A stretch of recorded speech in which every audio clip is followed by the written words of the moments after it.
چهار دیگه باید دیگه میشه استعمال بلا نخواهش میشه خدای خدا بلاش آسیمان زیرو زگر و زبرجت و ادامه آثار دنیای تا ندیدی تو باوری اول ایمان اول هنی شما بینید که باور و تمام با سحکیه نه کس کاری او حسی و اساس جا خدای تعالی روی میشه مسیح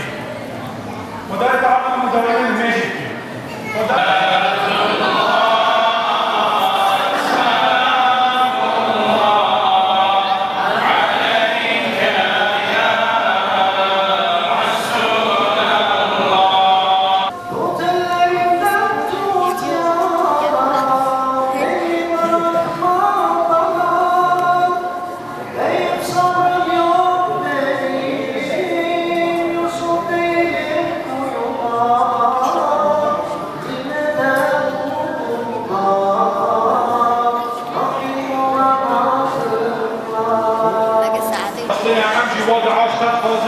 يا رب قبول بدين ربنا صبرنا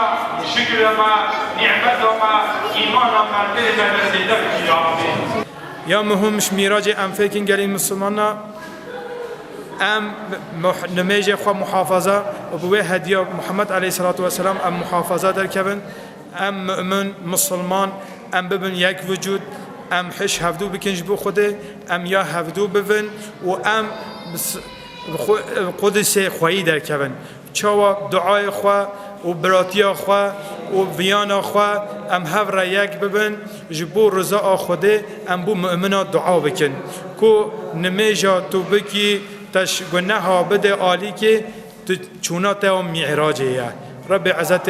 ام هش نو بجن خدا تعالی و ایکیتی و خوشی و براتی اسلام سلامتی بخیر نقاب مسلمان حمیاده Miraç gecemiz hayırlara vesile olsun inşallah. Öncelikle Miraç Kandili denilince aklımıza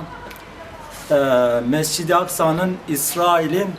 zulmü altında olması aklımıza geliyor. Mübarek toprak Kudüs'ün ve Filistinli kardeşlerimizin bir an önce İsrail'in zulmü altından bir an önce kurtulması için Yüce Rabbimizden dua edelim. Yüce Rabbimize yalvaralım bu mübarek gecede bir an önce özgürlüğüne kavuşması için.